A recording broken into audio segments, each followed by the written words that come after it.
Hi friends, എനിക്ക് കഴിഞ്ഞ വീഡിയോയിൽ കിട്ടിയതിൻ്റെ കൂട്ടുള്ള പ്രതികരണങ്ങൾ ഞാൻ ഇനിയുള്ള വീഡിയോസിലും പ്രതീക്ഷിക്കുന്നു.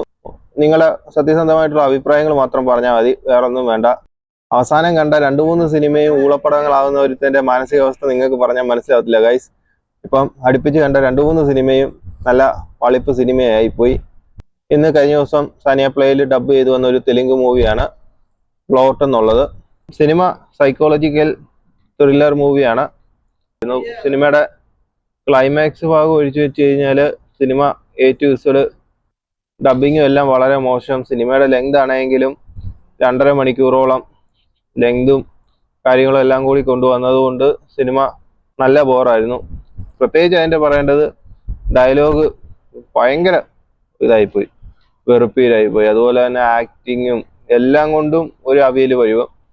പിന്നെ അവസാനത്തെ ആ ഒരു ക്ലൈമാക്സിലെ ഭാഗങ്ങൾ മാറ്റി നിർത്തി കഴിഞ്ഞാൽ, ക്ലൈമാക്സ് എന്നല്ല, ക്ലൈമാക്സിന് മുമ്പുള്ള കുറച്ച് ഭാഗങ്ങൾ മാറ്റി നിർത്തി കഴിഞ്ഞാൽ ഈ സിനിമ വൻ നിരാശയായിപ്പോയി. അപ്പോൾ അവസാനം കണ്ട 2-3 സിനിമകളും ഇതേപോലെ ഊത്ത സിനിമകൾ മാത്രം കണ്ടുകൊണ്ടിരിക്കുകയാണ്. നല്ല സിനിമ വരുന്നു പ്രതീക്ഷിക്കുന്നു. നല്ല സിനിമ ഇറങ്ങി OTT-യിൽ റിലീസായിട്ടും കാണുന്നില്ല. അത് ചില സിനിമകൾ നമ്മൾ അങ്ങനെ നല്ലതാണെന്ന് കേട്ട് കഴിഞ്ഞാലും കാണാതെ മാറ്റി വെച്ചേക്കും. അങ്ങനെ സിനിമകൾ കിടപ്പുണ്ട്. എങ്കിലും ഇപ്പം അവസാനം കണ്ട 2-3 സിനിമകൾ ഊത്ത സിനിമകളായിപ്പോയി. ഈ സിനിമ നിങ്ങൾ കണ്ടു വെറുതെ സമയം കളയണ്ട.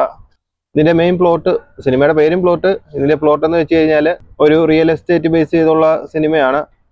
റിയൽ എസ്റ്റേറ്റ് ബേസ് ചെയ്ത് അതിന്റെ ബാക്കി കാര്യങ്ങളൊക്കെയാണ് സിനിമയിൽ ചർച്ച ചെയ്തു പോകുന്നത്. പിന്നെ അതിന്റെ മെയിൻ പാർട്ട് എന്ന് വരുന്നത് സൈക്കോളജിക്കൽ ത്രില്ലർ മൂവിയാണ്. അപ്പം ഞാൻ അതിന്റെ മെയിൻ ട്വിസ്റ്റോ കാര്യങ്ങളൊന്നും പറയുന്നില്ല. കാണാമെന്നുള്ളവർക്ക് കാണാം. വളരെ ഒരു മോശം സിനിമ ആയതുകൊണ്ട് തന്നെ ഞാൻ റെക്കമെൻഡും ചെയ്യുന്നില്ല. നിങ്ങൾ ആരെങ്കിലും ഒരു സിനിമ കണ്ടു നോക്കിയിട്ടുണ്ടെങ്കിൽ പറഞ്ഞു. 2023 റിലീസായിട്ടുള്ള ഒരു സിനിമയായിരുന്നു.